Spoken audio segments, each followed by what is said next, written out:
오늘 모임은 이제 첫 우리 그 외부 포럼 행사로서 우리 존경하는 우리 농어촌 특별위원장이신 장태평 위원장을 모시고 강의를 좀 듣는 걸로 하겠습니다. 오늘 모임의 공동대표이신 우리 최승로 대표, 포럼 대표님의 인사말을 듣도록 하겠습니다. 우리 사회가 점점 발전해 왔습니다.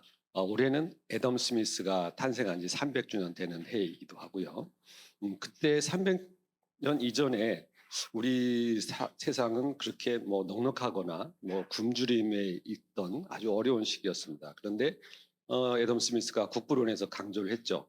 이 전문화하고 분업화하고 이런 것들이 세상을 발전시키는 이유다라고 설명을 했습니다. 그리고 빠르게 우리는 발전해 왔는데요. 이 농업 분야도 그런 면에서 많은 혁신과 우리가 발전을 우리가 같이 해오고 또 우리 삶을 넉넉하게 해온 분야가 아닌가 싶습니다. 하지만 조금 더 나아간다면 우리가 협업하고 공동체를 이루고, 이 공동체라는 게 기업 같은 것이거든요. 조합 같은 것이고, 그것은 자본과 기술과 사람이 융합이 되면서 서로 분업의 원리에 의해서 생산성을 높여가는 과정이기도 합니다. 이런 분야가 바로 혁신이라는 과정을 통해서 이루어지는데요. 그런 면에서 우리 농업 분야가 앞으로 우리 사회를 선도할 수 있는 경쟁력을 갖춘 그러한 분야로 발전할 수 있는 그러한 비전은 아마도 오늘 말씀해 주시는 장태평 위원장님 같은 분들의 이 지혜와 지식에 의해서 가능하지 않을까 싶습니다. 그래서 오늘 함께 그러한 말씀을 나누시고, 또 우리 농업 분야가 대한민국의 선두 산업, 또 선두 일자리 창출, 또 새로운 부가가치 창출을 통한 소득 창출, 이러한 분야로 더 나아갈 수 있는 아주 좋은 자리가 되었으면 하는 바람입니다. 우리 농업위원회는 그렇게 정했습니다. 우리가 그 브릿지 역할을 잘 하자. 그러니까 농민과 국민, 여기에도 브릿지, 농민과 정부 이것도 브릿지, 또 각 부처, 우리 그 관련된 부처가 많거든요. 또 우리가 지금 국회 법안이 제출돼 있습니다.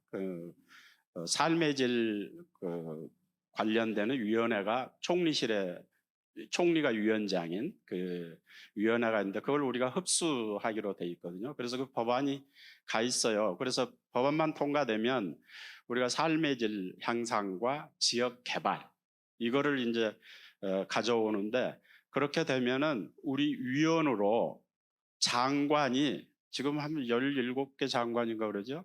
15개 장관이 우리 위원이 됩니다. 그 말은 무슨 말이냐면 모든 부처가 관련되는 그런 위원회가 되는 겁니다. 그래서 브릿지 역할을 잘하자. 그런데 그거를 하나씩 저희를 그 영어 단어에 첫 이니셜이다 생각을 하고, B가 뭐냐, 우리 브레이크 하자. 모든 거를 정말 0점 기준에서 제로 베이스에서 생각을 하고, 모든 걸 관행, 지금까지 생각했던 거 모든 거를 깨뜨리자. 그 브릿지의 첫 B가 브레이크라고 우리가 그렇게 해서 하고 있습니다. 그래서 저는 오늘 이야기하는 쭉 전체적인 게 정말 기존의 사고방식에서 우리가 벗어났으면 좋겠다 하는 거가 또 기본 어떤 방향이라고 그럴까요? 그게 되겠습니다. 저는 강의 시작하기 전에 일론 머스크의 사고방식을 좀 우리가 본받았으면 좋겠다. 이 사람은 지금 아마 52, 3세 되죠. 그런데 이 사람이 세계에서 제일 부자입니다. 아주 1등 부자인데, 그렇게 된 거는 이 사람이 천재성도 있지만은 혁신과 어떤 그 결단, 저기가 아닌가 생각을 해요. 그래서 가장 좀 이 얘기를 좀 할 만한 게 스페이스 X 테슬라, 이게 성공적으로 이끌어간. 그런데 저는 여기서 예를 들자면 이 사람은 이제 화성에 어떤 식민지를 만들자. 표현이, 식민지란 표현이 좀 안 좋습니다만은, 우리 여기에 한 그 지구의 인구를 한 8만 명 이렇게 가서 처음에 이렇게 기지를 건설한 다음에 2050년에는 한 100만 명 정도 이렇게 사람이 가서 사는 그런 우리의 어떤 그 식민 지역으로 위성으로 그렇게 만들어 보자 이렇게 생각을 내걸었습니다. 그게 목표지요. 근데 그 목표를 달성하려고 그러면 우선 첫 번째가 8만 명이거든요. 사람을 8만 명을 보내려고 그러면은 이게 어떻게 해야 되죠? 지금 이 우주 그 달에 가고 무슨 우주 바깥에 갔다 돌아오는 그런 여행 그런 상품들도 있어요. 근데 굉장히 비쌉니다. 그 비용이. 전번에 보니까 뭐 528km 우리 지표면에서 거기 가서 여행을 3일간 하고 돌아오는데 얼마가 들었다고 200억 200억인가 들었어요. 한 사람이 50억 저기씩 이렇게 들어서 갔다 왔는데 그런 식으로 돈이 많이 들어요. 그러니까 그렇게 돈이 많이 들려고 그러면 8만 명을 도저히 화성에 보낼 수가 없습니다. 그러니까 이 사람 이제 생각을 한 거죠. 그러면 우리가 어떤 로켓 쏴가지고 올리는 비용을 그게 그 추진체가 들어가는 비용이 한 90% 된다고 그래요. 그러니까 그 비용을 완전히 좀 줄여보자. 그걸 10분의 1로 줄이자 이거예요. 그렇게 하고 또 한 올라갈 때 사람이 한 번 올라갈 때 요새는 5명이나 6명이 타고 올라가거든요. 그렇게 적은 인원이 여러 번 이렇게 해가지고는 굳이 하세월 화성 가는데 뭐 6개월인가 7개월 걸린다고 그러거든요. 가는데도 그렇게 되면은 그 한 대 왔다 갔다 하려다 보면은 8만 명을 거기 보내려고 그러면은 아마 수백 년 걸릴지도 모르죠. 그러니까 안 된다. 한 번 보낼 때 한 번 80명에서 120명 정도 타고 가는 그런 로켓을 만들자. 그래. 그러면 그렇게 하려고 그러면 또 어떻게 해야 되느냐? 굉장히 커야 되죠. 추진체도 커야 되고. 그런데 이게 어떤 100톤이 넘어가는 그런 무게를 견디면서 이 대기권을 뚫고 나가려고 그러면 이 추진체가 또 굉장히 강력해야 돼요. 그러니까 그런 기술들을 생각을 해내는데 이 사람이 몇 번 실패했죠. 그 로켓 만들어서 추진체 한 두세 번 실패를 하고 그 다음에 성공을 이제 합니다. 그러니까 나사에서 이렇게 보니까 자기는 돈이 많이 들잖아요. 이 로켓 쌓아 올리고 뭐 하고. 근데 이 일론 머스크는 그 추진체를 다시 써요. 이제 발사해서 올라가면 왜 우리 동영상으로 많이 보죠. 어느 정도 올라가다가 이게 이제 분리가 되면서 그건 그냥 대기권으로 떨어지면서 다 없어지죠. 그런데 그게 아니라 여기는 이제 회수를 해요. 추진체를 회수를 해서 다시 쓰고 다시 쓰고 반복적으로.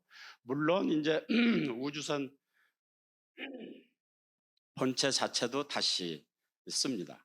그러니까 그런 걸 하는 거는 이제 비용을 줄이기 위해서 그런 거예요. 그래서 한 번 또 쌓아 올릴 때 그렇게 수백 명을 한꺼번에 올리고 그래서 이제 그런 추진체를 얼마 전에 실험을 했다고 그래요.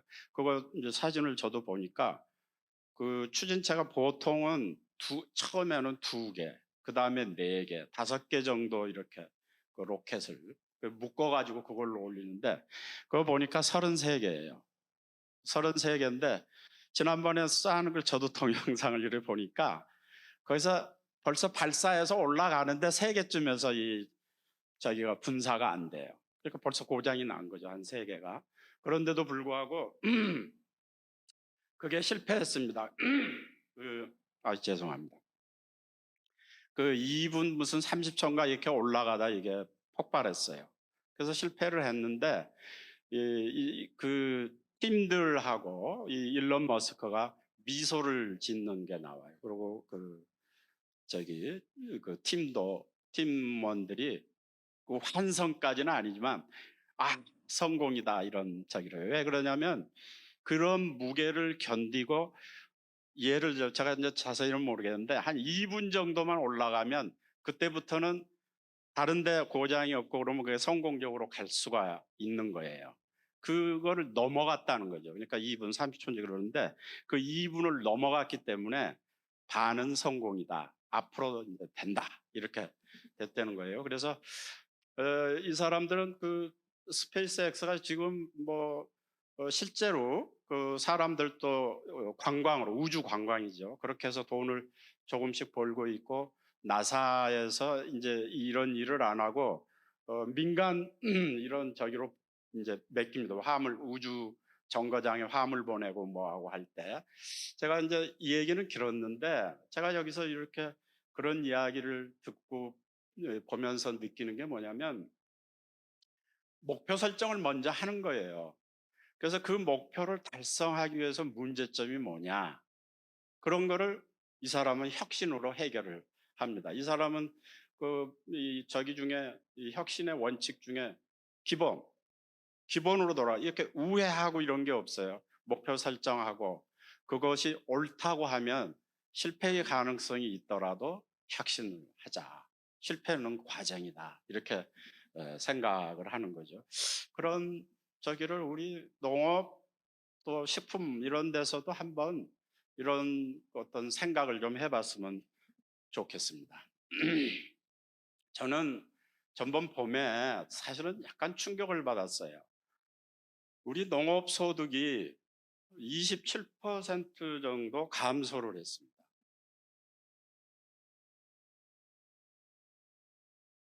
요게 이게 레이저가 안 되나요? 안 되네. 돼요? 되네. 여기 요 저긴데요. 2022년도 작년도 농업 소득이 그 전에 1,300만 원 정도에서 950만 원으로 27%가 감소를 했어요. 저는 깜짝 놀랐어요. 이게 진짜인가? 그래가지고 막 이렇게 뒤져보고 그랬더니 진짜예요. 그리고 농가 소득도 약간 줄었습니다. 근데 요거에 대해서 그 언론이나 농업계나 이런 데서 의외로 이렇게 차분하게 지나가는 것 같더라고요. 저는 거기서 굉장히 충격이었어요. 그래서 이제 다시 과거를 쭉 이렇게 되짚어 봤더니 2011년, 2012년에도 이런 현상이 나타났어요. 잘 나가다가 뚝 떨어져서 다시 막 이렇게 좀 헤매는 그런 저기가 있었어요. 그래서 제가 여기에 그 감소 원인이 뭘까? 그리고 이 농업 소득 이거를 해결하는 방법이 뭘까? 이런 생각을 많이 하게 됐습니다. 오늘 제가 오늘 강의의 한 반 정도는 여기에 중점이 있습니다. 그래서 한번 같이 생각을 해봤으면 좋겠습니다. 농업 소득이 농가 소득의 20% 정도 됩니다. 20.6%인데요. 예. 농업 소득이 20.6%. 그러면은 농가가 농업이 주업이 아니란 얘기죠. 그렇잖아요? 80%가 다른 데서 오는 거예요. 제가 슈퍼를 경영하고 주말에 우리 고향에 가가지고 농사를 지어서 그 농업 소득이 20이고 슈퍼에서 나오는 게 80이면 제가 직업란에다 쓸 때 농업이라고 써야 됩니까? 아니면 무슨 이렇게 슈퍼 가게 운영한다고 써야 됩니까? 저는 이거 농가라는 게 무슨 의미가 있나 이런데 좀 생각을 하게 됐습니다. 그 다음에 그래서 이제 같은 얘기인데요. 겸업, 전업 뭐 이런 게 있거든요. 그래서 우리가 작년도 4,600만 원인데 여기에 전업 농가들만 모아서 이렇게 집계를 해서 평균을 냈더니 3,500만 원이에요. 일종 겸업. 이제 겸업이 더 많죠. 근데 일종 겸업은 그래도 농업소득이 더 많은 그걸 일종 겸업이라고 그래요. 일종 겸업은 5,300만 원. 이종 겸업소득이 더 많아. 농업소득보다 더 많은 이 농가거든요. 여기는 6천만 원이에요. 그리고 작년에 전업소득은 사실은 마이너스 12%입니다. 그런데 다른 제가 슈퍼 얘기했는데 저같이 슈퍼 경영하는 사람들은 5.6% 증가했어요. 그러니까 농업으로는 굉장히 힘들었다 이런 얘기가 되는 거죠, 작년에. 그럼 농업이 직업이 될 수 있겠습니까? 이러면 제가 슈퍼에다 더 신경을 써야지 농업에다가 더 신경을 쓰면 되겠습니까? 이게 이제 0.5헥타 미만 농가 이거를 한번 이렇게 좀 봤어요. 그랬더니 그 0.5헥타 미만 농가가 전 농가의 52%예요. 너무 그러니까 어떻게 보면 상당히 이게 끔찍한데 우리 알면서 다 여기 계신 분들도 알아요. 알면서 그냥 지나가는 거예요. 근데 이제 소득을 이렇게 분석을 해보면 0.5헥타 미만 농가의 소득은 4천만 원입니다. 그런데 여기 한 5헥타 이상 되는 데는 7,800만 원이에요. 그래서 제가 한번 이거 간이 계산을 해봤습니다. 그러면 좋아. 0.5헥타 미만 농가 빼버려. 그리고 뺀 다음에 나머지로 평균을 이렇게 해보니까 거기는 5,200만 원. 또 이제 판매 금액으로 봐서 지금 판매 금액이 120만 원 이상이면은 농가거든요. 근데 이제 500만 원 미만 농가를 이렇게 보니까 판매 금액에서 500만 원 미만이 43%예요. 그런데 판매 금액이란 게 뭐냐면 소득으로 환산하면은 글쎄요. 우리가 소득률이 30% 정도 되니까 한 150만 원 소득 미치다 이렇게 일단 상정을 해야 되겠죠. 그런데 거기서 이제 중요한 게 뭐냐면 이 120만 원 미만 농가 판매 금액이 120만 원입니다. 120만 원 미만 농가를 보니까 97%죠. 뭐 반올림하면 97%가 0.5헥타 미만 농가예요. 120만 원에서 300만 원, 여기는 92%. 그러니까 요 300만 원 미만 농가들을 보면 대개 다 0.5헥타 미만이다 이런 얘기가 나오죠. 그죠? 그러니까 소규모 농가들은 판매 금액도 굉장히 소규모다 이렇게 일단 얘기를 할 수가 있겠습니다. 경영주를 또 연령별로 이렇게 좀 살펴봤어요. 살펴보니까 70세 이상이 지금 45%입니다.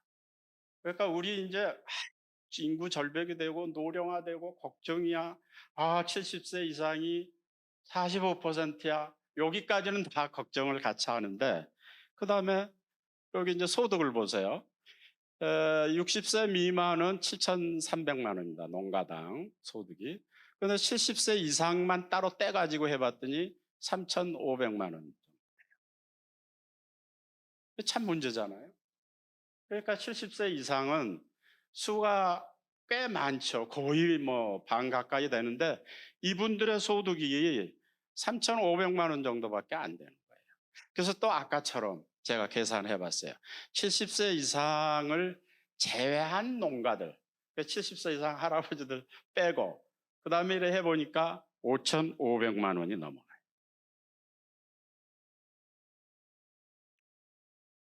농업 소득률이 지금 계속 감소하고 있습니다. 옛날 한때는 뭐 70% 넘어가고 불과 2000년 얼마 안 되죠. 사실 2000년이라고 그러면 이게 56%인데 이게 점점 해서 지금은 27% 정도 됩니다. 소득률이.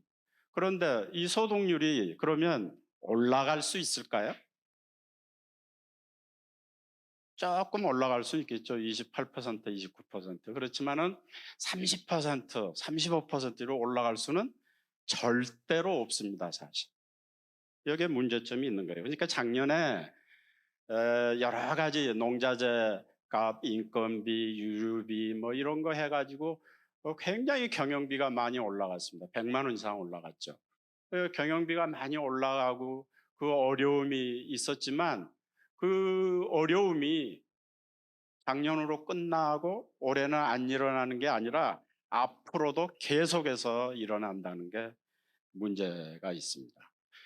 뿐만 아니라 우리가 그 수요라는 점에서 농업 생산하면은 갖다 팔아야 되잖아요. 우리가 굉장히 잘못 알고 있는 게 있어요.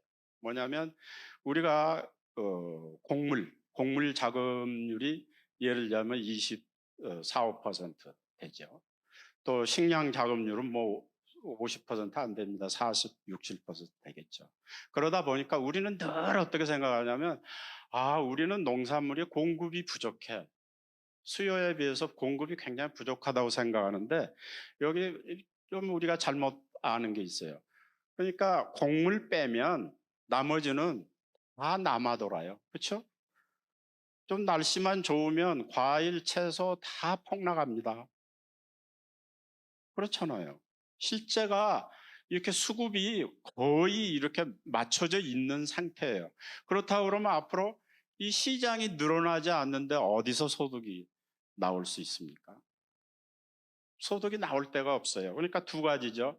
하나는 뭐냐면 농업 경영비는 계속해서 앞으로 증가할 수밖에 없고 농업 시장, 우리가 지금 주로 하고 있는 이 시장은 확대되기가 어려운 그런 상황에 있는 거예요. 굉장히 어떻게 보면 어렵습니다. 그런 거를 해결하기 위해서는 어떤 생산성 향상, 경영 혁신 이런 게 반드시 필요하다고 볼 수 있습니다.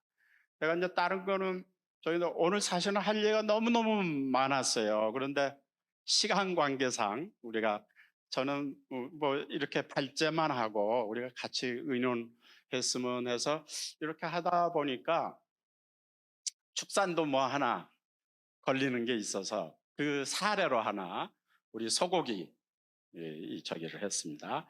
소고기 자급률이 지금 37%입니다.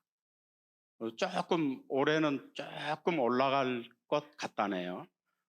이거는 이제 특히 미국 소고기 값이 이렇게 들어오는데 달러 영향도 있고 여러 가지로 해서 약간 올라간다는 거예요. 그렇다고 그러는데 저는 깜짝 놀라는 게 농식품부에서 어떤 얘기가 나오냐면 그리고 업계에서도 같이 그렇게 하죠. 사육도수가 너무 많으니까 사육도수를 한 10% 정도 감소를 시키자는 거예요. 이게 얼른 보면 그럴듯해요. 그렇죠? 소고기 값이 약간 올라가고 그래서 이제 좋았는데 이게 사육도수가 340만 두가 적정인데 350만 두 이렇게 넘어가니까 10만 두나 20만 두는 이거 빨리 좀 축소를 시켜가지고 이 공급을 좀 줄이자 이거죠. 얼른 들으면 말이 되는 것 같은데 저는 생각해보면 도대체 말이 안 되는 얘기를 우리가 하고 있는 거죠. 왜? 우리가 37%만 자급하고 있잖아요. 그러면 우리 국내에 우리가 지금 찾아 먹을 시장이 63%가 있는 거예요. 63%가 있는데 왜 사육도수를 줄입니까? 사육도수를 더 늘려야 되는 거 아닙니까? 어떻게 하면 늘릴 수 있습니까? 가격을 낮추면 돼요. 근데 가격을 낮추면 이제 농가 소득이 줄겠죠. 그러니까 그거를 면밀하게 잘 생각을 해야죠. 그 가격을 줄이는 것은 사실은 경영비를 줄여야 되는 거예요. 지금 우리 어떤 축산 농가 경영 이제 다음에 잠시 언급은 하겠습니다만은 우리 축산 기술이 전체 선진국이나 이런 데 이렇게 해보니까 한 70% 정도 생산성이 된다 그래요. 그런데 그것도 어떻게 보면 평균 내다 보니까 너무 제너러스하게 저는 평가를 한다고 봅니다. 그보다 더 못한 것 같아요.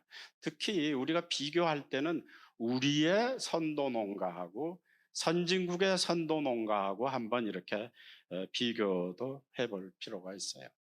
그래도 이렇게 보면은 우리가 국내 사육 두수는 우리가 뭐 2001년부터 이렇게 소고기 수입 자유화가 되고 한 12년, 13년에 미국서도 들어오고 이래서 굉장히 이렇게 어려운 것 같지만 따지고 보면 국내 사육 두수는 계속 증가했고 또 사육 어떤 가격이죠. 참 그 도매 가격은 계속 올라갔어요.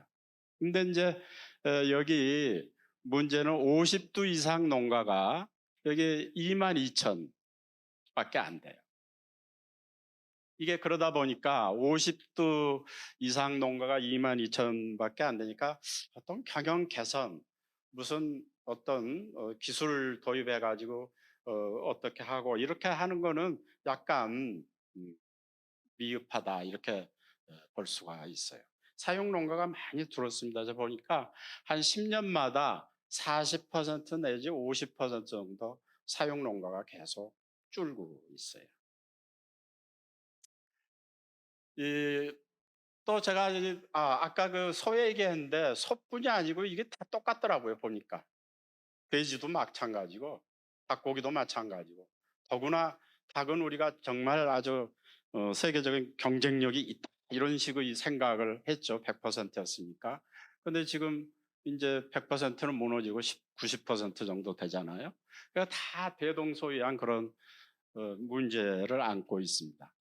이 또 하나 이제 특별히 말씀드리고 싶은 게 그 경영비를 이렇게 분석을 하다 보니까 그 여기는 이제 논벼의 생산비를 일본하고 비교를 해봤어요.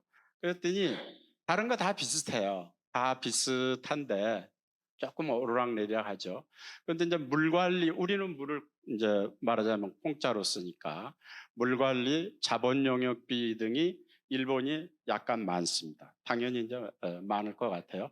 근데 나머지 요 두 가지 여기에서 조금 우리가 여러 가지 시사점이 있다 이런 생각을 했습니다.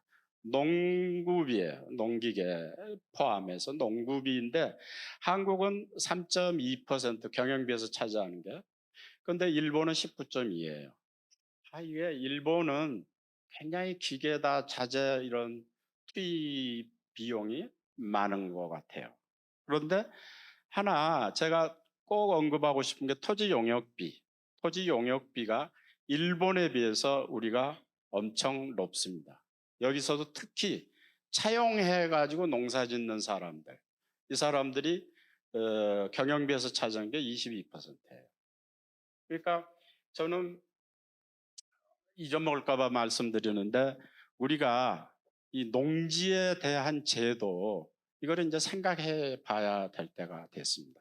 저는 경자 유전의 어떤 원칙 그러니까 농사 짓는 사람이 어떤 소유하는 그런 소유에 이렇게 강점이 주어지는 그런 이제 제도 운영 또 그런 전체적인 그런 분위기를 가지고 있는데 저는 지금 뭐 인삼 재배하는 분들도 그렇고 심지어는 사과 농사나 뭐나 이런 하는 분들도 그러는데 요새 조금 뭔가 농업을 기업화해서 좀 크게 내지는 현대 어떤 농업 기법을 가지고 해보겠다 하는 사람들 제일 첫 번째 맞닥뜨리는 게 농지 문제예요.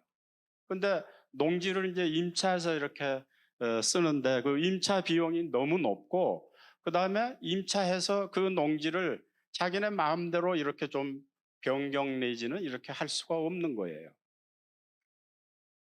그래서 좀 문제가 많은데 이 부분에 대해서 우리가 제도적으로 보완을 좀 해줘야 되겠구나 이런 생각이 듭니다. 그래서 지금까지 이렇게 여러 가지 얘기했는데 저는 그런 어떤 정책적인 시사점을 이렇게 간단하게 언급하면 지금은 우리나라가 농업 구조조정 시기입니다. 구조조정이 지금 사회가 돼 가고 있어요. 그러면 거기에 맞춰서 제도가 뒷받침을 해줘야 됩니다. 그러니까 아까 농지 문제 얘기했지만 농지뿐이 아니고 모든 여러 가지 다각적인 면에서 그래요. 예를 들면 저희 이제 제가 그 농민 단체장들하고 계속 지금 이게 그 업계의 의견을 이렇게 듣고 그러거든요. 거기서 공통적으로 나오는 얘기들이 이 농업 금융 문제 그리고 그 중에서도 예를 들면 보증 문제 또 보험 문제, 재해보험 이런 문제들을 계속 이 제도가 사실은 우리 김성민 여기 원장이 있는데 김성민 원장이 그때 과장, 제가 국장할 때 이런 제도들을 많이 도입을 하고 그랬거든요. 그때 설계된 게 지금 보니까 좀 미안한데 그대로 있는 거예요. 지금도 그게 벌써 20년 20년 가까운데 20년 가까운 게 20년 전이죠. 근데 그때 설계했던 시스템 그게 그대로 있는 거예요. 그러니까 그건 뭔가 이렇게 시대가 변하고 이렇게 상황이 많이 변했기 때문에 그 변경된 데 바꿔서 이렇게 해줘야 되는데 그게 안 돼 있는 것 같아요. 제가 여기 일본 사례 참여는 제가 이제 기억하려고 그랬는데 어떤 분 얘기를 들으니까 예를 들면 시설, 온실이에요. 온실이 일본은 잘 안 돼 있어요. 근데 우리는 굉장히 온실이 지금 과잉될 정도로 많이 돼 있어요. 근데 문제는 뭐냐면 우리는 개별적으로 돼 있어요. 지역도 막 분산돼 있고 개인도 소규모적 이제 국제적으로 따지면 우리 국내적으로 따지면 크게 한다 볼 수 있지만 해외 이런 경쟁 그런 구조에서 따지면 겨우 한다는 게 평균 뭐 3헥타, 5헥타만 해도 크게 한다 이렇게 되는 거죠. 근데 일본은 없었어요. 없는데 이 사람들이 관심을 가지기 시작하는 거예요. 유리온실, 어떤 비닐온실 이런 데 대해서. 그런데 벌써 여기는 한 30헥타, 50헥타 이런 식으로 구역화 해가지고 들어가는 그런 걸 한다는 거예요. 그래 그분 걱정이 뭐냐면 한 3년이나 5년 후에는 일본한테 못 당할 것 같다. 이게 직접화되면은 그건 뭐 모든 면에서 뒤떨어지죠. 물류비 비용도 그렇지만은 그 같이 경작하는 데 있어서 어떤 표준화되고 서로 정보 교환하고 뭐 이런 또 그 자체 규모화 이런 점에서 비교가 안 돼요. 근데 일본은 이제 뒤늦게 시작하면서 새로운 시설 들어가죠. 규모화하죠. 그렇게 하면은 우리가 당하기 힘들다는 거죠. 자연스럽게 구조조정이 거기는 되는 거예요. 우리는 일부러 하려고 해도 지금 어렵죠. 그래서 그분 얘기가 뭐냐면 좀 예를 들면 유리온실 이런 거에 국고 보조가 무슨 예를 들자면 뭐 30억이 들어있어요. 근데 이걸 팔려고 그러면은 굉장히 힘들다는 거예요. 여러 가지로 어려움이 있다는 거예요. 그러니까 그런 것들도 이렇게 보완을 해줘야 되죠. 아까 얘기했습니다. 농가에 대한 우리가 지금 위원회에서 지금 전국을 돌면서 이렇게 하고 있거든요. 이제 바뀌어야 됩니다. 어떻게 뭐 판매 대금 120만 원 이상이면 어떻게 해서 농가입니까? 이건 농가가 아니에요. 다른 걸로 90% 이상 돈을 버는 소득을 버는 그런 가구는 예를 들자면 뭐 선생님은 교직원이고 저같이 슈퍼를 하면 슈퍼 가게 주인이지 농가다 이래가지고 이렇게 농가로 할 수 없는 거죠. 그러니까 우리가 이거를 잘 한번 생각을 해봐야 된다 이런 얘기입니다. 그리고 이 농가 소득을 어떻게 하면 안정시키느냐. 가령 농가에 초점이 주어진다 그러면 어떻게 보면 농의 소득을 어떻게 증대시킬 수 있는가. 여기에 오히려 농업소득을 증대시키는 것보다 더 애써야 될지도 모르죠. 그런데 물론 농업이라는 거는 따로 좀 이따 얘기를 하겠습니다만은 그다음에 이 소규모 농가에 대한 정책을 어떻게 할 건지 또 고령 농업인 어떻게 이렇게 활동을 자연스럽게 잘 할 수 있도록 또 이렇게 농가 경영하고 있는 농가 경영체 자체가 잘 이렇게 후세대로 이전될 수 있도록 이렇게 해야 될까. 여기 물론 세금 문제가 있어요. 저는 굉장히 관심이 많습니다. 여기 최승로 원장님도 같이 하고 있는데 이게 저기가 딱 걸리는 게 뭐냐면 부자 감세예요. 부자들이 상속하는데 무슨 상속세를 이렇게 생각하기 쉬운데 저는 그렇지 않다고 봅니다. 우리 농업에도 농업의 경영체가 단순한 개인의 소유라기보다 우리 사회의 SOC예요. 우리 사회의 사회조직이에요. 여기서 일자리도 창출하는 거고 우리 산업도 발전시키는 거고 그 어떤 여러 가지 그런 사회적 기능, 사회적 부분으로서 기능을 하고 있기 때문에 여기에 대해서는 우리가 굉장히 지원 서포트를 해줘야 되죠. 그 노하우와 그또 활동 어떤 그런 그 시스템이죠. 그게 이렇게 다음 세대로 가면서 더 발전될 수 있도록 이렇게 돼야 되는데 지금 농지 현재대로 하면은 다 찢어 발겨져 가지고 더 아까 얘기했죠. 지금 구조조정기입니다. 더 규모화해야 되고 기술을 도입해야 되고 이렇게 돼야 되는데 그거를 전부 찢어서 상속이 이렇게 되도록 또 찢어서 상속되면 유리하게 그렇게 되면은 안 되는 거죠. 농지제도 아까 얘기했습니다. 또 뭐 한이 없는데 넘어가겠습니다. 이제 두 번째 주제는 기술 농업입니다. 정말 농업은 과학이다. 며칠 전에 제가 이제 고향에 한번 다녀오느라고 갔더니 그 농구 그 가게 들렀었거든요.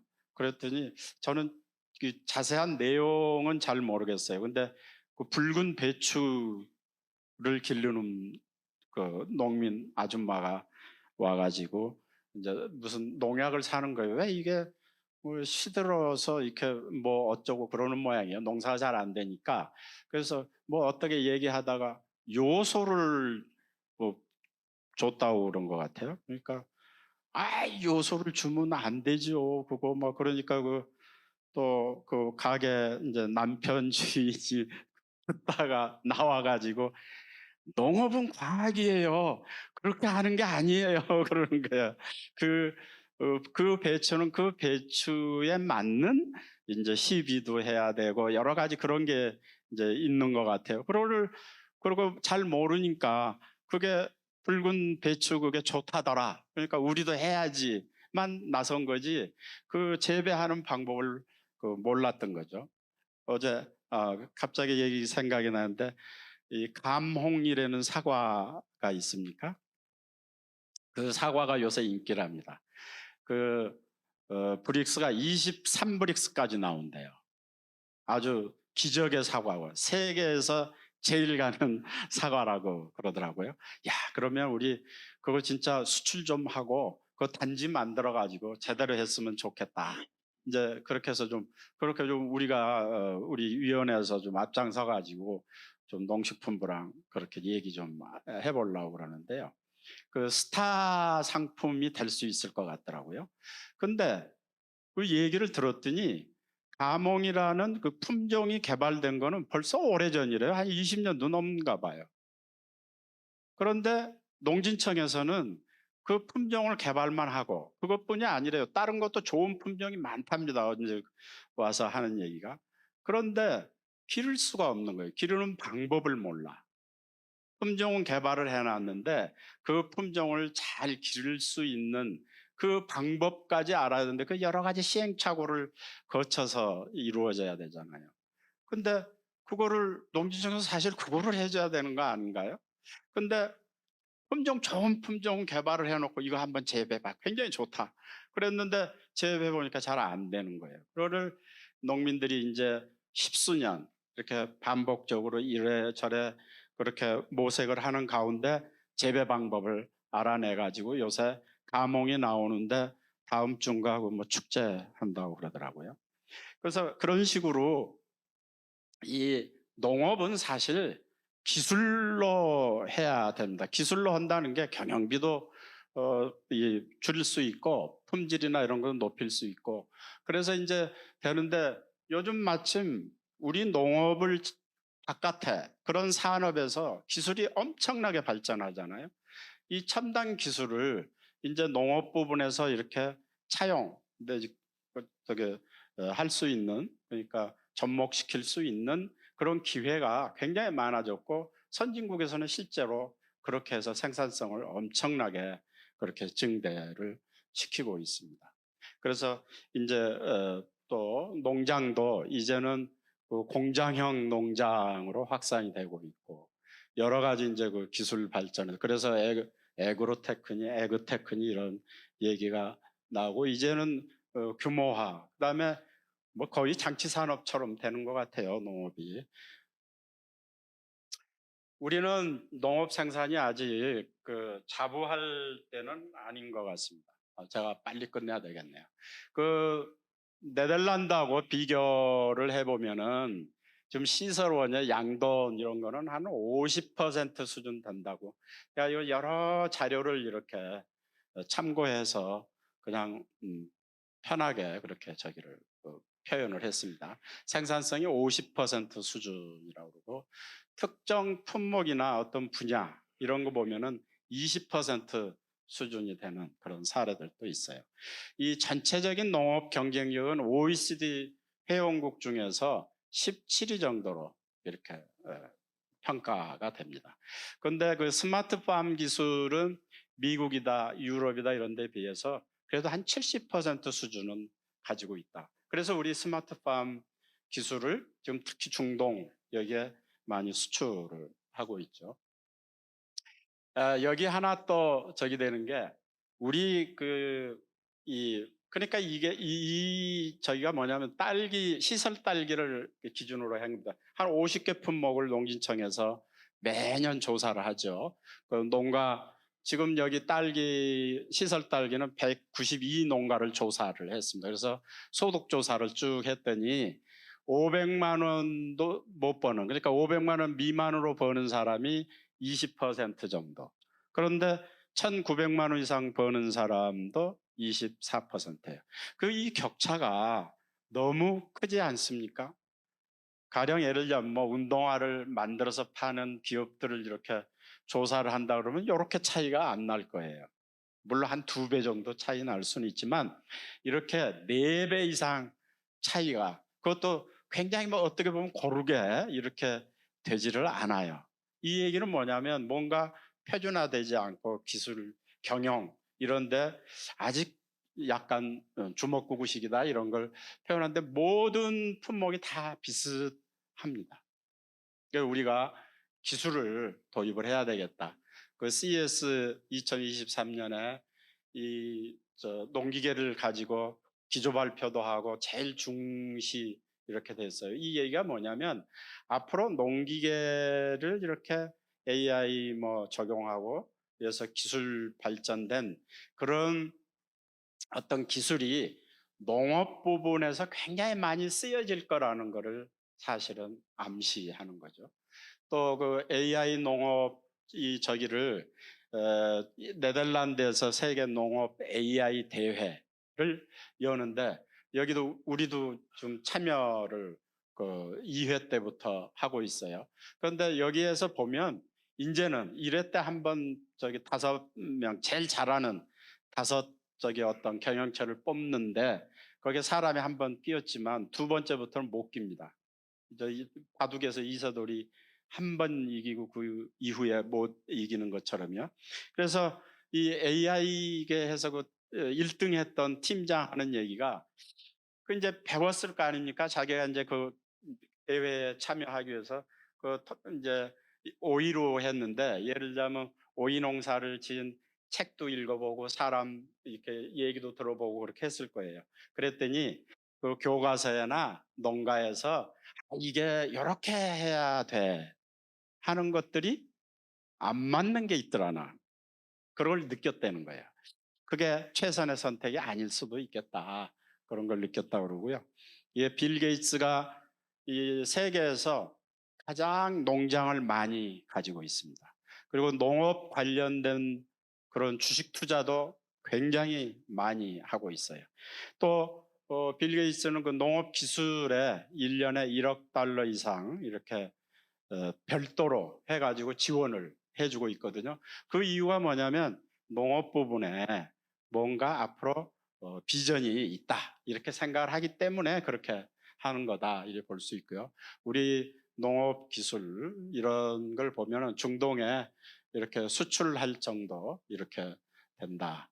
그 다음에 어떤 농업의 자본 생산성 이런 보면은 여기 하나 말씀드리고 싶은 게 이 자본 집약도가 있어요. 그러니까 300평에 이렇게 이제 돈을 기준으로 하면 이게 10년 만에 굉장히 많이 늘잖아요. 50% 이상 이렇게 늘었거든요. 그랬는데 자본 생산성, 그러니까 투입된 자본액에 대해서 부가가치 나온 거, 그거는 오히려 뒤로 가요. 그게 뭐냐면 자본 투입을 열심히 돈 들여서 투자하는데 성과는 크게 나오지 않는다. 그 얘기는 뭐냐면 저는 그렇게 생각합니다. 이게 기술 농업을 해야 된다. 그 하드웨어만 가지고는 안 되는 거죠. 이 김혜연 대표라고 엔싱입니다. 여기 보면 이게 농장이에요. 이제 앞으로 이런 농장이 많이 생기겠죠. 우리도 이제 시설 어떤 농업을 30% 이상 하겠다고 그러니까. 이 85년생입니다. 85년생인데 여기 이 회사를 만들면서 이렇게 했어요. 우리가 세상을 먹여 살리겠다. 심지어 화성까지도 먹여 살리겠다. 이렇게 했어요. 그래서 발전된 IT 기술과 데이터로 어떤 농식품 테크 시장을 좀 개혁을 하겠다. 그래가지고 이 사람이 만든, 제가 말 요게 이제 저긴데, 그 컨테이너 있잖아요. 컨테이너 40푸트 컨테이너를 하나의 농장으로 만들어요. 그래가지고 그 농장을 뭐 수십 개, 수백 개, 그래서 이제 1000개까지 이렇게 연결을 시키면 자동으로 되게. 그래서 모듈화한 거예요. 모듈형 컨테이너 농장을 개발을 했는데 작년까지 요 기계를 실제 팔아서 뭐 그렇게 크게는 안 돼도 올해 그래도 200억 가까이 매출을 일으킬 수 있을 것 같습니다. 그러긴 하는데 모르겠습니다. 작년까지는 적기 때문에. 근데 여러분의 UAE에 요 기술을 수출을 했다고 그래요. 2천만 달러 MOU를 작성을 했다고 그럽니다. 요새 이런 이제 농부들, 이 사람도 농부죠. 제가 그 농업을 그러니까 이 오랫동안 농사를 지었는데 주식회사 농사는 유통회사죠. 유통회사 수출을 위한 유통회사인데 저기는 좀 19개 영농조합 93농가 되는데 매월 자기네끼리 정보를 서로 교환해가지고 파프리카 나는 평당 요번 달에는 62kg 나왔어. 아 그래? 나는 63kg 나왔어. 하고 서로 이렇게 경쟁하고 비교할 정도로 또 인사관리, 조직관리까지 컨설팅 받아가지고 하더라고요. 중소기업이지만. 그리고 뭐 이렇게 지열을 이용한 난방이다 뭐다 이런 저기를 해서 굉장히 경쟁력이 있는 그런 지금 운영을 하고 있는데 아주 철저하게 품질 관리하죠. 그 품종에서부터 생산해서 선별하고 수출하는 것까지 이 회사에서 다 하는데 이 조 대표 얘기가 뭐냐면 중소기업도 보니까 대기업하고 똑같아요. 경영 원리가. 그리고 농업도 따르지 않는 것 같습니다. 이렇게 얘기를 하고 있습니다. 어느 초등학생이 20년 후에 세계지도 한번 그려봐 그랬더니 이렇게 그렸답니다. 이게 한반도고요. 이게 동해입니다. 태평양이. 이게 호주가 제주도. 뭐 이래 그냥 농담으로 오늘 소개를 합니다. 우리 좀 농업도 이렇게 뭐라 그럴까 좀 자신감 좀 있었으면 좋겠습니다. 그 다음에 농식품을 수출 산업으로 키웠으면 좋겠습니다. 그 세계 식품 시장은 8조 달러 정도 되니까 우리 실력으로 충분히 할 수 있고요. 또 우리 수출 전체 작년에 120억 달러 했거든요. 농산식품이. 그런데 사실 산업별로 안 해서 그런데 산업별로 이렇게 표시를 하면 반도체가 1,300억 달러입니다. 그 다음에 석유 제품, 석유화학 이렇고요. 자동차, 일반기계 500억 달러. 이렇게 해서 하면 우리 농수산식품을 한 대 묶어서 발표를 했더라면 한 13위나 14위가 돼요. 그러니까 굉장히 수출 좀 하고 있는 거예요. 근데 이 증가 속도가 여기가 빠릅니다. 다른 데는 어려움도 있고 그런데 증가 속도가 빨라가지고 저는 한 3, 4년 이렇게 하면 12품목, 그러니까 품목이 아니라 산업이죠. 수출 규모 면에서 한 12산업쯤이 될 거다. 이렇게 생각을 합니다. 그러니까 굉장히 수출에 있어서도 중요한 산업이고 가능성이 있는 산업이다. 이게 식품 산업이 발전하면 우리 농수산업도 발전하고 이게 엔진 역할을 해줄 거다. 그래서 우리 농업위에서 수출 1천억 달러 식품 산업을 한번 만들어 보자. 이 얘기는 뭐냐면 목표를 1,000억 불로 해서 이렇게 간다는 뜻보다는 오히려 1,000억 불 수출하는 그럼 좀 어른스러운 산업 이렇게 되려고 그러면 어떻게 해야 될까? 그 규제 완화도 해줘야 되고 거기서 일하는 사람들도 굉장히 그런 오픈되고 경쟁을 중심으로 하는 그런 마인드가 돼야 될 거다. 그러면 이런 물고기 어항에 기르면 조그맣지만 큰 호수에 기르면 커가는 코이처럼 그렇게 해야 되고 우리 수출 잘하고 있습니다. 방산 수출 우리 언제 방산 수출로 막 이렇게 저기 될 줄 알았습니까? 그처럼 또 우리 이 K-팝, K 어떤 컬처, K-무브 이래가지고 하는데 K-푸드가 지금 뜨고 있어요. 또 열심히 정부도 노력하고 있고 그래서 저는 가능하다고 생각을 합니다. 이거를 체계적으로 지원 체계를 잘 만들어주면 저는 충분히 가능하다 이렇게 생각을 하고요. 그 다음에 마지막으로 협동조합에 대해서 얘기를 좀 나눴으면 좋겠습니다. 지금 농촌에 사람이 없습니다. 사람이 없는데 이걸 이끌어 가려고 그러면 뭉쳐가지고 해야 될 것 같습니다. 여기 보면은 사천의 다자연이라고 영농조합에 차 생산하는데 이 이창효 그 조합장이었습니다. 이분이 조합장이었는데 그 조합장을 하면서 차를 생산하고 있었어요. 한 2, 3천 평. 근데 이 중국이 뭐 차가 본물처럼 들어오니까 어떻게 뭐 해결이 안 돼요. 그래서 이걸 어떻게 할까 그래서 중국도 방문하고 우리나라도 쭉 차 생산하는데 이렇게 방문을 해보니까 답은 이 그때 중국산이 거의 반값에 들어오고 있었거든요. 국내 생산하는 거에. 그런데 이렇게 여러 가지 이렇게 연구를 해보니까 우리가 자동화하고 기계화죠. 기계화하고 규모화를 하면 충분히 가능성이 있겠다. 이래가지고 한 3년 정도 노력을 해가지고 이 사천 지역에 여기가 전체가 한 60헥타 정도 됩니다. 거기에 96농가가 있었는데 한 집 한 집 전부 다니면서 설득을 했어요. 그래서 여기 차밥 만들자. 그래서 그걸 사서 한 게 아니라 소유주한테 평당 그때 아마 2,500원씩 줬을 거예요. 왜냐하면 이 쌀을 벼를 생산하면 2,000원 정도 되는데 2,500원 주마. 그래가지고 90농가 그 허락을 다 받아가지고 여기에 차를 이렇게 했습니다. 그랬더니 여기 어디 나와 30-40%로 공급할 수 있었다. 그리고 자동화 기계 그렇게 딱 공장을 만들어 놓으니까 다른 데 생산한 차도 이렇게 들어오고 그렇게 됐거든요. 이게 뭘 의미하냐면 이제 뭉쳐야 돼요. 규모화하지 않으면은 이길 수가 없습니다. 더구나 네덜란드 같이 그냥 뭐 한 100헥타쯤 막 하는 사람들도 옆에 하고 뭉치고 이러거든요. 그러니까 우리가 소유로도 뭉쳐도 좋지만 소유로 못 뭉치면 이렇게 이용으로 뭉치고 기능으로 뭉치고 그게 이 협동 조직이고 사실은 이게 협동조합의 근본적인 거죠.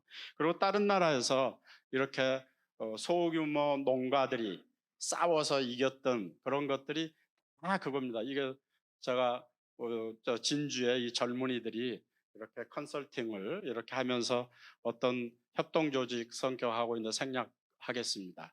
협동조직 그 덴마크의 데니시 크라운, 뉴질랜드 폰테라, 제스프리, 미국의 선키스트, 뭐 네덜란드, 스페인 이런 저기들인데 이 협동조합들이요. 지금같이 우리 어려운 때, 야 이거 어떻게 해야 돼? 우리가 해결해야지. 그래서 스스로 모여서 해결한 그 회사들인데 회사를 협동조합인데 주식회사가 많죠. 그 협동조합인데 이 협동조합들이 지금 세계적인 그런 기능과 역할을 하고 있습니다. 우리도 여기서 사실 시사점을 받아야 된다고 봐요. 우리가 뭉쳐야 된다 이렇게 생각하고요. 그렇게 되면 여기 저는 좋은 모델이라고 생각합니다. 어쨌든 농업을 해가지고 우리나라 지금 이번에 또 그 뭐 하나 인수하는 게 진행된다고 언론에 나오고 있는데 그거 아마 진행되면 15위 전후 되는 그런 기업 어떤 대기업이 될 겁니다. 하림이. 이게 농업에서 힘을 얻고 농업에서 이렇게 나온 기업이 우리나라에 이렇게 있다는 게 저는 우리나라 젊은이들한테도 그렇고 농업에 희망을 주는 일이라고 생각을 합니다. 제가 이제 그 농협에 신경분리했던 거는 뭐냐면 농협의 기본적인 기능, 생긴 그 제대로 되는 기능은 뭐냐면 농민들이 이렇게 생산하면 그거 공동으로 출하해 주는 거, 모아서 출하해 주는 게 1번이죠. 팔아주는 거. 두 번째가 뭐냐면 농업 자재 그런 걸 공동으로 싸게 구매해 주는 거. 그게 두 번째죠. 그럼 세 번째 조금 더 저기 한다 그러면 농민들 교육하고 같이 어떤 체계화하고 정책 반영하도록 그렇게 하는 그게 기능이라고 볼 수 있어요. 그래서 신경분리는 그런 기능들을 중앙에 떼어주고 은행 이거는 사실 중요한 게 아니거든요. 그렇지만 그게 이제 소득원이잖아요, 말하면. 그러니까 그거 따로 떼서 따로 운영하고 그다음에 경제사업 이렇게 하는데 그 경제사업을 따로 떼어주자. 그런데 제가 고민을 많이 했습니다. 경제사업이라고 그런 거는 농협의 경제사업은 그 공동 출하하고 사실은 공동 구매예요. 그게 경제사업인 거고 그러니까 우리 책 보다 보면 경제사업 같은 그게 경제사업이고 지금 하고 있는 경제사업들은 수익사업이에요. 경제사업이 아닙니다. 그런데 그걸 경제사업 이렇게 이름을 붙여놓으니까 마치 그거 자체가 우리 농민들을 위한 사업인 것처럼 이렇게 되지만 사실은 그렇지 않아요. 여기에 반론을 제기한다 그러면은 시간이 너무 가기 때문에 그런 좀 저기 하는데 그런데 저는 그렇게 세 개로 분리를 해서 인원이 서로 이동을 못하게 하고 싶었어요. 그래서 사실은 그게 굉장히 강하게 들어갔었는데 제가 그 법 완성을 못하고 퇴임을 하게 됐습니다. 갑작스럽게 퇴임을 하게 됐는데 저는 그때 개각에 제가 포함되지 않는 걸로 알고 있었는데 갑자기 포함이 됐어요. 그래가지고 그거를 못 이루었는데 지금 인맥이 왔다 갔다 하면 절대 안 돼. 안 되는 이유가 뭐냐면 가령 그 하나로 마켓 있잖아요. 여기에 이제 그 부장으로 있고 거기에 뭐 과장, 차장 이렇게 있는 사람이 있으면 그 사람들이 굉장히 그 유통의 전문가들이거든요. 그 수십 년적 전문가들인데 구조가 어떻게 되냐면 실제 구조가 어떠면 신용 부분에서 막 크는 사람들이 왜냐하면 사람이 우수하거든요. 80%가 인원으로 봐도 신용 부분이기 때문에 거기서 이렇게 과장해서 쫙 해서 부장이 딱 돼서 부장이 유통으로 와요. 왜냐하면 산하기관 비슷하게 취급을 하는 거지. 그래서 거기서 이제 일하다가 그 사람 신용으로 가야 돼요. 신용으로 가야 이사도 되고 올라갈 수가 있으니까. 그러면은 뭐에다 신경 쓰겠어요? 자기가 해야 될 유통에 신경 쓰는 게 아니라 또 비료에 신경 쓰고 무슨 사료에 신경 쓰는 게 아니라 어떻게 하면 저 신용에 빨리 가가지고 또 제대로 자리 잡아갈까. 그런 거 비슷해요. 그리고 공무원 사회도 마찬가지입니다. 중앙부처도 막 나가는 사람이 지방으로 잠시 가 있으면은 자기 미래를 위해서 이쪽으로 와야 되잖아요. 이게 징검다리인데. 그래서 아예 딱 구분을 해가지고 거기서 크는 사람들. 그래서 예를 들자면 하나로의 사장은 하나로에서 쭉 큰 사람이 사장을 해야 돼요. 결국에는 왜 신용하던 사람이 와서 사장을 하냐 이거죠. 그러니까 그런 것까지 포함이 됐어요. 이론만이 아니라 현실적으로도 그런 게 돼야 된다. 그런 적이었고 얘기를 이제 줄이겠습니다. 마지막에 저는 앞으로 농협이 할 수 있는 아까 간단하게 언급했지만 저는 농협이 거기서 벗어났으면 좋겠어요. 농협이 하나의 조직으로서 생존한다 그럴까 경영하는 이런 데서 벗어났으면 좋겠어요. 벗어나서 뭘로 하냐면 우리 농민들을 위해서 내가 뭘 할까? 그거를 내 돈으로 해야 돼요. 오늘 여기 오신 분들이 각자 돈을 내고 오셨다는 얘기를 들었는데 마찬가지입니다. 그러니까 뭐냐면 유통 무슨 시설을 뭐 한다 그러면 정부에서 보조 막 내리고 이러거든요. 그러면 그 보조금이 있어야 그 시설을 해요, 농협이. 나는 좀 곤란하지 않냐. 그거를 내가 필요하다고 생각하면 내가 해. 내가 하고 정부 니네 주면 좋고 안 줘도 그만. 이래야 주인 아닙니까? 그러니까 따로 떨어져 있는 개념인 것 같아요. 그래서 나는 그렇게 생각하면 농협이 은행에서 나는 저희가 지난번에 어디 신문에 보니까 상반기든가 9월까지든가 벌써 2조 이익이 났다고 그래요. 그러면 그 2조 이익을 국민들한테 쓰라 이거죠. 쓸 때가 나는 참 많다고 봐요. 뭐 유통시설 그런 데도 써도 되고 뭔가 이렇게 봐가지고 새로운 프로젝트가 필요하면 그 프로젝트를 하라 이거예요. 그걸 왜 유지하고 뭔가 이렇게 보니까 난 떨어져 있는 거예요. 기업이에요. 따로 떨어져 있는 기업이니까 여기 돌아가는 건 상관없고 우리 기업이 이익 많이 내고 잘 유지될 수 있고 미래에 성장하고 이걸 생각. 협동조합은 절대 그렇게 하지 않잖아요. 우리 황민영 위원장님 잘 아시지만 협동조합은 우리 그때그때 나는 이익도 돌려주지만 그게 중요한 게 이익보다도 그 구성원들한테 바로바로 혜택이 돌아갈 수 있도록. 그래서 저는 협동조합에 저기는 1인 1표다, 공동체 어떤 저기다 그것도 중요하지만 사실은 이용을 해야 되는 거죠. 그 이용하는 중심의 농협이 돼줬으면 좋겠다. 그런데 그거는 사실은 생각만 가지면 하루아침에 할 수 있는 일이라고 봐요.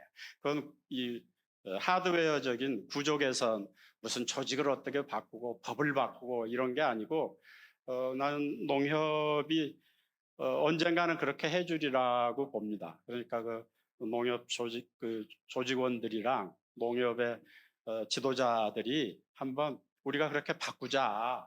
그렇게 하면 하루아침에 할 수 있는 일들 그리고 우리 농업인들을 위해서 할 수 있는 일들 너무 많다고 생각을 합니다. 이탈리아 볼로냐에 가면은 그 협동조합의 수도라고 한답니다. 협동조합에 저기 엄청나게 많아요. 조그만 도시인데도. 그래가지고 이 택시를 타도 협동조합 택시를 타는 거예요. 이게 우리 편의점이죠. 편의점 가도 그게 그 협동조합 슈퍼예요. 뭐 이렇게 학원에 가면 학원도 협동조합 학원이에요. 그 무슨 얘기를 하고 싶으냐면 우리는 협동조합 거니까 굉장히 경직적인 생각이 좀 있는데 사실은 기능을 가지고 협동조합 얼마든지 할 수 있거든요. 우리가 그 대기업들 중심으로 해서 기술협동조합이 있어요. 그게 고등기술 이름이 뭐더라? 고등기술연구소인가 연구 저기가 있었어요.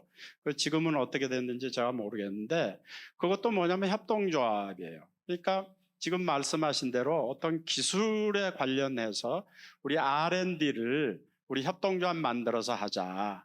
그렇게 몇 기업들이 모여서 연구를 같이 하면은 예를 들면 기자재 같은 걸 공동 구입할 수 있잖아요. 나 혼자 하려고 그러면은 그걸 다 사야 되는데 그렇지 않아도 되니까 그런 걸 뭉쳐가지고 그 기능별 협동 조직을 그 협동 조합하기가 어려운 게 요즘은 협동 조합이 사실은 주식회사형이 훨씬 많습니다.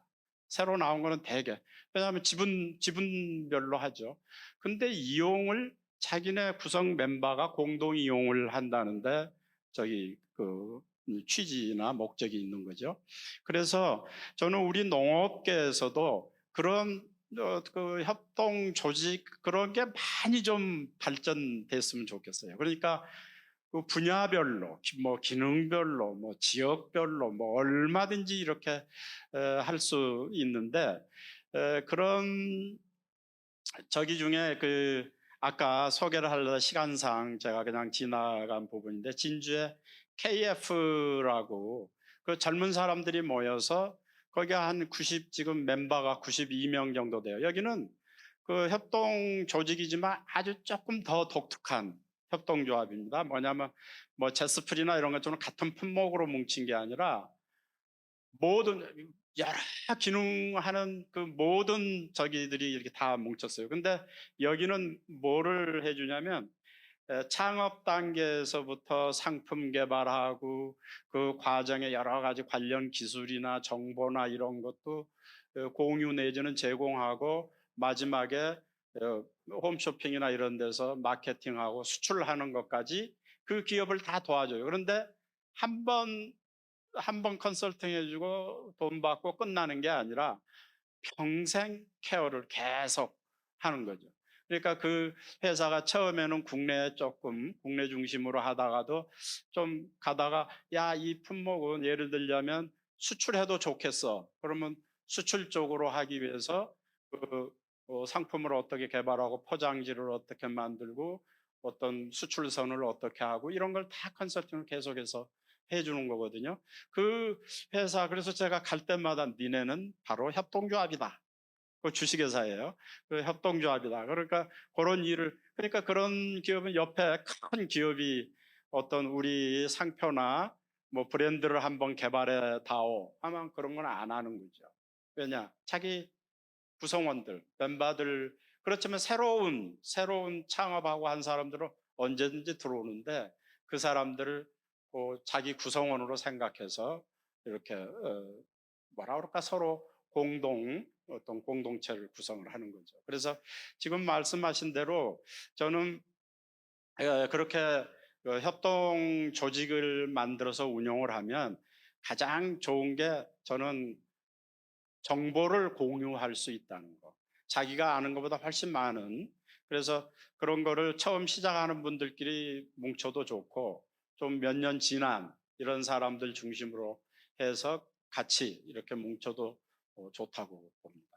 저희들이 지금 사회를 살아가면서 특히 제도하고 이런 거하고 관련해서 그런 게 확실히 우리나라 그게 좀 있어요. 저녁에 술 먹으면서 아 이건 이렇게 해야 돼 맞아 하고 그렇게 합의를 하는데 이튿날 공식 석상에 가면 그게 안 되는 거예요.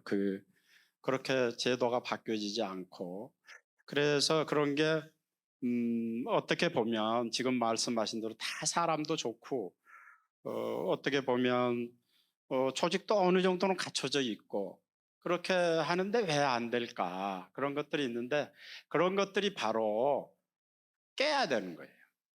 그러니까 생각이나 이런 것도 깨야 되고 지금까지 관행 있던 거 그런 것도 깨야 되고 사실은 더 중요한 거는 뭐냐면 우리가 알게 모르게 자기 이해관계 그룹에 속해 있거든요.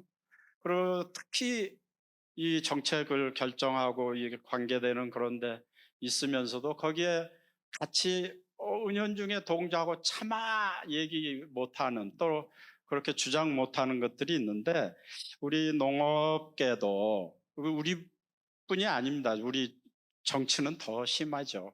근데 우리 농업뿐이 아니기 때문에 뭐 좌절하고 그럴 건 아니고 우리 농업계에서 이런 말하자면 앞서가는 분들이 이제는 옳은 일이야 그러면은 약간 감성적인 이런 거를 좀 죽이고 이성적으로 과학적으로 그렇게 좀 이렇게 용감하게 나가는 그런 게 좀 있어야 될 것 같습니다. 지금 말씀하신 건 어떻게 보면 그런 저기를 촉구하시는 그런 말씀이라고